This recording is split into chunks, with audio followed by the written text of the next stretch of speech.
Hello, hello. This is the 46th Test from the Future, an experimental podcast from the year 2222, which we are sending from our present to yours. My name is Dirk. And my name is Simon. And we're putting the past in podcast. So for those first-time listeners, we have this podcast in the year 2222. As we mentioned, we're sending it back to you, but we're living in our day and age. So we speak about our everyday technology. And every time it's a test. So we call it test from the future because every time we're not sure if it reaches you. Right. So we're using the same technique we've been using, since episode 29, or since episode 29 and 31. But it's still a test because maybe it doesn't work this time. Exactly. So for those who have been listening to all our previous episodes, you already know all of this. But I can imagine there are still first-time listeners. And we would love to find out if you're actually hearing this. So how can they tell us? Yeah. So if you're hearing this now, please tell us by emailing us. The email address is michaellasagna5@gmail.com. And put in the subject line the number 46, because this is the 46th episode. And something I don't think we've mentioned before. So michaellasagna5@gmail.com is the email address. If you don't want to have to type that in, if you look in whatever you're listening to this in, you should be able to read that on your screen and be able to even maybe tap the email address. Yeah, it's true. We add some notes to the thing we sent back. Yeah. We worked out a while ago. We sent back, the only thing we can send back are MP3s. But luckily we can send MP3s back that have ID free tags, which means we can include text. This is all fancy stuff. I don't know if the people from 200 years understand that. That's true. It might be too advanced for them.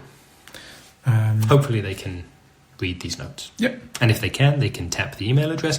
And if they can't, michaellasagna5@gmail.com. Exactly. And put the episode number in the subject. But you can ask us questions, of course, about the things we say. You can give us really nice Congo recipes or recommendations of games we can play or cams or questions you have for our robot friends. Places you'd like us to teleport.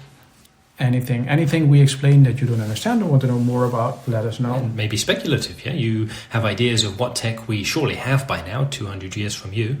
Ask us about it. Maybe we do, maybe we don't. Yeah. Or maybe you have a really good idea and we didn't get around to it. Because for us, we didn't think of it yet. We were doing other things the last 200 years, like developing stuff that, I don't know. Maybe we explain why we're having a bit of an echo? Sure. It sounds a bit different this week for the listeners because we're at your place, Dirk. Usually we record at mine. This week we're at yours.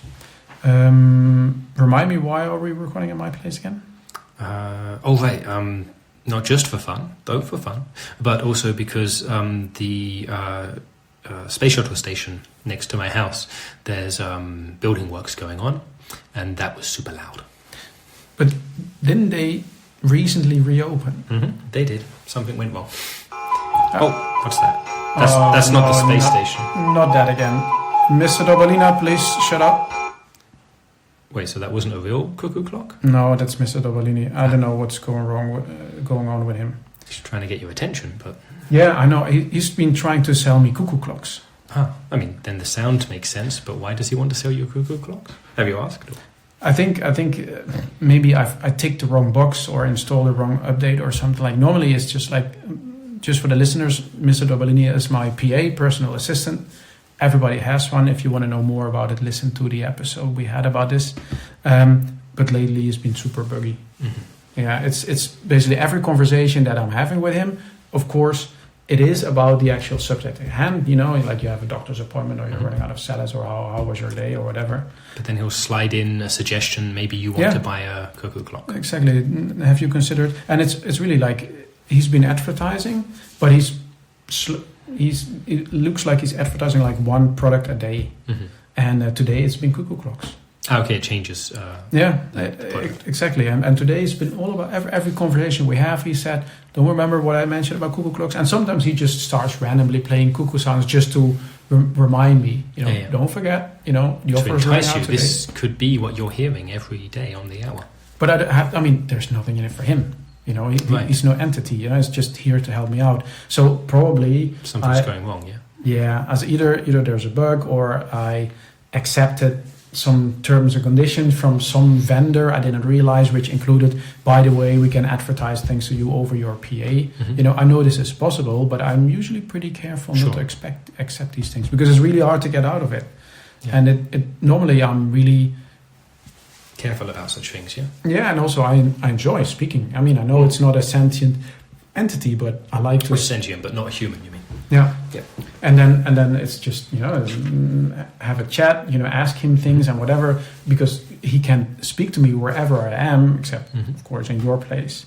But now this last week I've been really giving him the cold shoulder, like only have the super necessary conversations, because if I speak up, then he's going to push a cuckoo clock or a new hoverboard or stuff like this. I see. Anyway, I hope you get it taken care of soon. Yeah, so we won't be using him in this episode anyway. So what were we going to talk about again? The subject for this week is Zwaveball. Oh, yeah, that's right. We mentioned it last week briefly, but now we're going to go into detail. Yeah.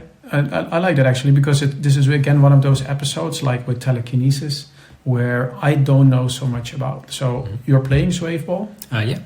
So I thought I can just say everything I know. Right, you tell me what you understand of the sport, and then I can actually confirm what's correct and maybe set the record straight on a few other things. Okay, so I've never played it, but I've seen it, of course, and I went to a few of your matches. So as far as I understand, Zwaveball, the basic premise is there is a ball that hovers. And as far as I understand, there's like a force field, so it doesn't actually touch the ground, doesn't actually leave the field higher than the people are, and there's an exit at the side. So it's kind of like this imaginary area where the ball... Right, it's contained within the pitch, it can't go outside of it. And it's 4 teams, and each team has a goal, and the ball needs to go in the goal. Right, and whoever hit... so you keep going and then I'll say more. Or is that... We're I'm almost running out of my Zwaveball knowledge. The only thing I also know has nothing to do with the sport, but the name was changed, right? So it used to be called Hoverball, and now it's called Zwaveball because Hoverball was patented. Right, by some ball that was on wheels that didn't really hover, but they called it that long ago, so okay. Now the one that really hovers in the air needs to be called the Zwaveball. And it was invented in Belgium. That's what I know. And I think that because zwave is the Dutch word for hover, maybe that's why, but I don't know. That would make sense. But it's written differently, so I'm not really sure. And that's about it. There's a lot of yelling and talking going on during the game, but I have no idea what that is about. Okay, yeah. So then, shall I say more? Please. So like you said, it's 4 teams, and so 4 goals. Whoever scores the goal, obviously their team gets the point. You can use any part of your body to hit the ball. So not just your foot, not just your hand. You can use your elbow, your knee, your head, your bum, whatever you like.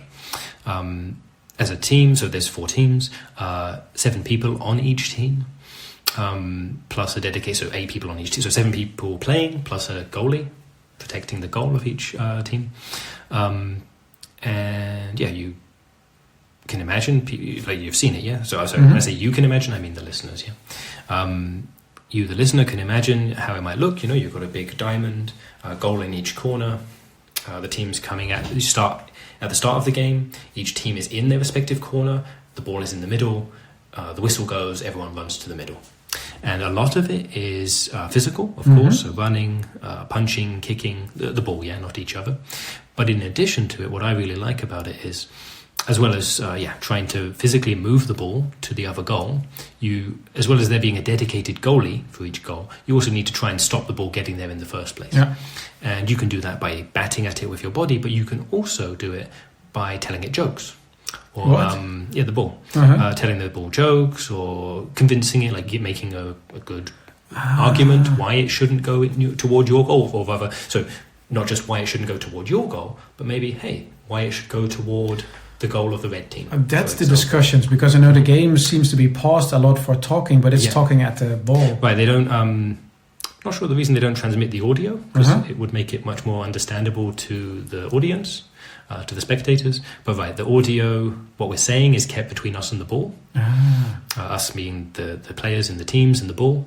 You just get to see the physical aspect. Yes, I guess like if you hear what you're saying, then it's you kind of give away a bit of your strategy. That's right? true. That's true. Yeah, but so that's why I enjoy it, though, is that it's not just the. I mean, it's good for exercise, of course, the running around, the punching, the kicking, and it's fun making up jokes or putting on like 2-person or 3-person plays for the ball. So it's for it keeps your mind healthy and your body. Yeah. Okay. Because it's really what's really typical when watching it, especially if you don't really understand what's going on.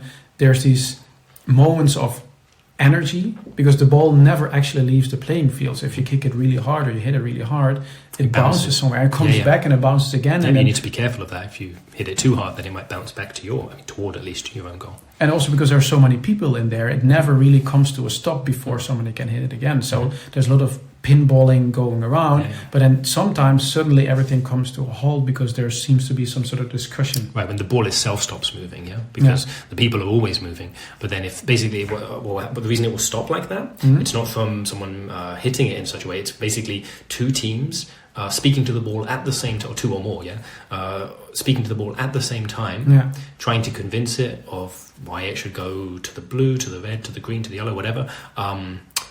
Or conversely, why it should help the blue team by knocking out the red team players, because the ball itself can move very quickly and with a lot of power. So in those moments where there's like a heated debate going on, the ball is confused, it stays static, and so then the players also. And now that makes sense a lot as well, because like the different positions in the team, you have the conversationalist, and I never understood what that was about, but. So if you're putting a team together to play Zwaveball, you need people that are physically fit but also can hold up a good conversation. You do. You need both. And if new people want to join the team, do they basically have to run up and down a bit and then tell a joke and then? I mean, we just have tryouts. We'll have, so for example, say normal team 7 people. One of us will take a break. A new person comes in. We just try and play a game together. See how we get on. Okay. Obviously with lower stakes than a league match, but just playing the same kind of game.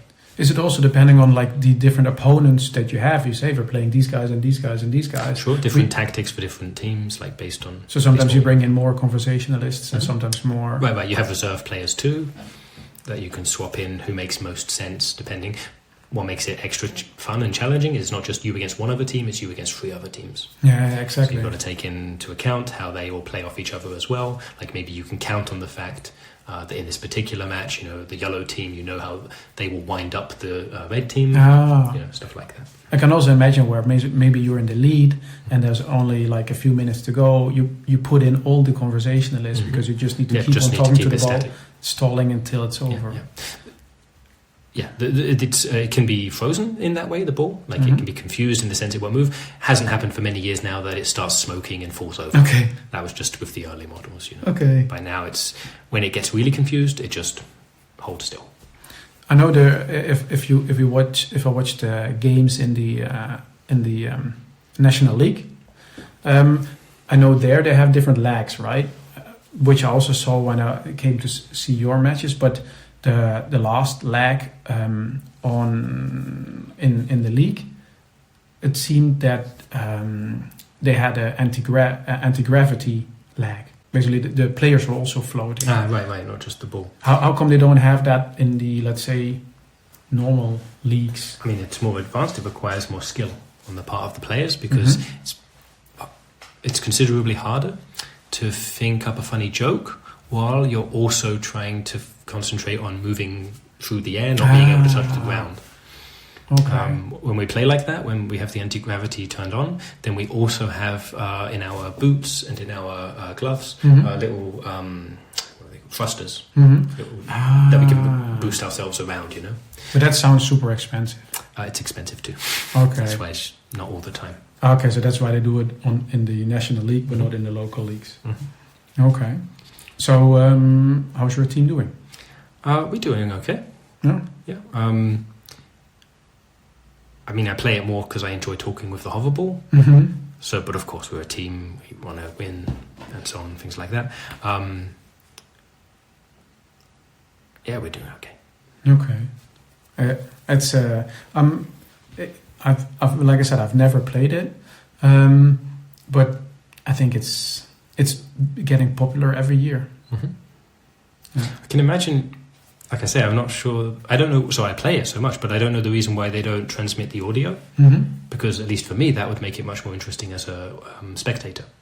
I can imagine if they ever do enable that it will become much more popular, like even more so than it is now. Have you ever had it where the ball would like breaks through the force field? And like out of the pitch? Mm-hmm. Yes, but then it switches off.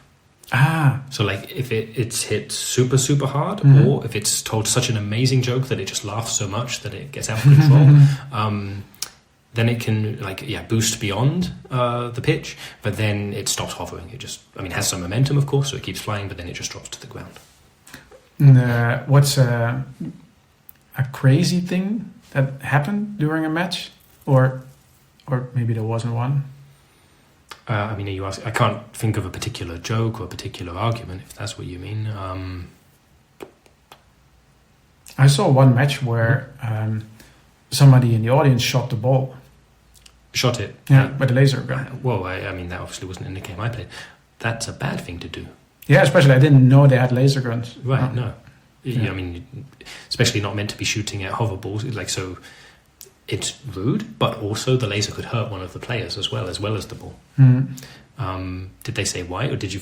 It was the championship match. One team was leading. There were just a lot of fans of the one team. They were also lighting fireworks and yelling. There was a lot of smoke and so on. So it was already really hard to kind of finish the game. But they were in the lead, so they thought, there's no ball, game's over, and then they won. But it was a fan of the team, or was it a player? Well, no, it was a fan. Sorry, okay, it was a fan. Yeah. That's what I thought. Yeah. But then, so they couldn't continue, but they had to do like the remaining 5 minutes, like a day later. Sure. But that's the craziest thing I've seen. Mm-hmm. Mm-hmm. Yeah, some people take their sports very seriously. Yeah. Spectators even more so, maybe. Yeah, it's. I think Zwaveball does attract a lot of hooligans. Because of the combination of arguing and energy. Mm-hmm. It's really the typical kind of person, like somebody that is really into a heated argument. They don't go to see pipe racing or football. They go to see Zwaveball. That's true. And especially a really popular drinking game, like while you're watching the match, is every time the hoverball bounces off the side of the pitch, take a shot. Okay. But, it can bounce a lot in some games, and so that leads to a lot of excitement. Okay, I can imagine. Mm-hmm. Now I'm gonna check out your next match. Mm-hmm. So when is your next match? 2 weeks from now. Okay. Today's Saturday? No, Friday. Sorry, I'm losing track of days a little bit. Next Thursday after next. Who are you playing? We're playing against the green team. Green team. Mm-hmm. Okay. Cool. With the red team. Sorry? We're the red team this time. You're the red team. With the red team, we're playing against the green team. Okay, cool. I mean, I know you were the red team, but I thought, I didn't realize. I thought you were like referring it to the red team, but you're really like the Frankfurt Lions or something like that. But you're actually called the red team. Yeah. And the others are called the green team. They're the green team. Nice. Do they all have color names? Yeah. Really? Yep. But only one of 4: blue, yellow, red, and green. Depending on the match you're in, that will be your colour. So the match Thursday after next is we're the red team and they're the green team. And then there's blue and yellow as well, of course. Yeah, of course. Okay. Makes it easy to know who you're playing against. It's true, but are different people every time then? Like next time red. Okay. And next time you're also having a different colour. Potentially. Depends how you do in the game and how you're doing in the league. So, okay. So no, it's getting too complicated for me. Perhaps. Yeah. Let's move on to user questions. Mm-hmm. Sounds good. Or, of course, like every time, if users have more questions about Zwaveball, definitely let us know. If I have more questions about Zwaveball, I will also let you know, especially after... I can provide a diagram which explains the way that the teams are named. The ball can bounce and how the different colors relate and so on. That's going to be very interesting. I have one user question, and it's actually tying into the topic, which is not on purpose. It's from Lisbeth Simper. She asks, "Hey guys, love the show, but do people in the 23rd century really sit around most of the day? What do you do to stay fit?" That's what she's writing. Of course, I mean, did we give the impression that we sit around all day? Like, where did she get that? I guess every time they hear us, we're sitting around. Sure. We don't walk. Just that time we went somewhere, but usually we're sitting down. We went to Mount Casbeck in Georgia. Yeah. But then, of course, she has a point, like, because we use teleporters, right, a lot. So we teleport to some place and then sit down there. And sometimes if we don't want to take a teleporter, we take a car, fly somewhere, and we sit in the car. So I can imagine how we give off this impression. Of course, putting this question right after you explaining Zwaveball kind of answers half of the question. Yeah. Do you do anything else to stay fit? So sure, I play the Zwaveball, but as well as that, one of my favorite ways to stay, so things I like to do is I use a teleporter to teleport myself about 45 minutes, maybe an hour's walk from my home, and then I walk back home. And I like doing it that way because rather than walking somewhere or jogging or whatever and being all sweaty when I get there and then teleporting home, that seems a bit silly. So I like to teleport somewhere far away, get all my exercise on the way back home, and then when I get home I can have a shower. And then you can basically decide every time. Yeah, I've made like I don't even know what if you were to plot it on a map, you have my house in the center, and if you were to draw a line of different colors from all the places I've been around, it's like a star, not a star, but like a fuzzy ball, with my home in the center and roughly equal length lines all the way around it, coming to my house. So I've seen all the streets, and by now I've lived long enough. I have done not every single possible route, but a whole lot. So now when I started, I did it clockwise, starting at 12 o'clock, working my way around the clock. But by now I let it randomly choose one of the starting points. But also, so if you teleport more eastern direction, you also pass through Skyline Park on your way. Sure. Okay, that's nice. Yep. Yeah. The random generating thing, it takes into account weather and if there's roadwork, something that would block me or slow me down, it takes that into account. But otherwise, randomly choose. But you're avoiding, if you're in Skyline Park, you avoid the tech drop. Yeah. Okay. Don't go at the same time as that. Okay. Nice. For me, I like to go for my morning run. That's also using teleportation just to stay fit. I think I mentioned in a previous episode, I have a favorite stretch in Botswana that I like to teleport to. But I haven't mentioned it, but I haven't been able to get there for weeks. Why so? I don't know. I haven't been able to get into Botswana at all. Have you looked at the cams to see what's going on there? No, you can't. You haven't been able to either. No, I haven't checked actually. Okay. But I don't only run in Botswana. It's just my favorite stretch. So I've been trying out different routes in Tibet. Much more challenging because there's really no flat surface there. And I've been trying those out. So just once in a couple of days, I check, is Botswana accessible again? No, I go to Tibet. Sure, I got it. So with me, I don't really consider where I'm walking from. I just let it choose. And so with your case, there's so many places you like to run. Yeah. You didn't worry so much why you can't go to Botswana. Exactly. But sometimes, sometimes there's just a queue, there's a lot of people there, or they have a system update, or they have a national holiday, or I have no idea what the reason could be. But now it feels like a pattern, because I think about 4 or 5 times already that I've tried that I wasn't able to get in. Yeah, sure, maybe it's really popular. Maybe there's some building works going on, a teleporting site, Was there anything in the news about Botswana? Not that I heard, no. Okay, then probably. Maybe it's my teleporter. Yeah. I just remember something else I do. So, So, Zwaveball and my daily walks, there are my main forms of exercise. I didn't really consider it exercise, but it does keep my body, my muscles from atrophying as well. In addition to that, the ones I don't use so much, like my arms, is my pod, of course. Go on my pod, half an hour every day, and it gives my muscles a little twitchy workout. True. Yeah, that's a good one. And then I also do pipe racing sometimes. Not so often anymore as I used to be, but there used to be a lot of transport going around, maybe still around your time in tunnels, like railway tunnels, subway tunnels, and so on, especially also here in Frankfurt. We don't need any of those anymore with teleportation and cars. These are unused, but they're still there, so they didn't fill them with something.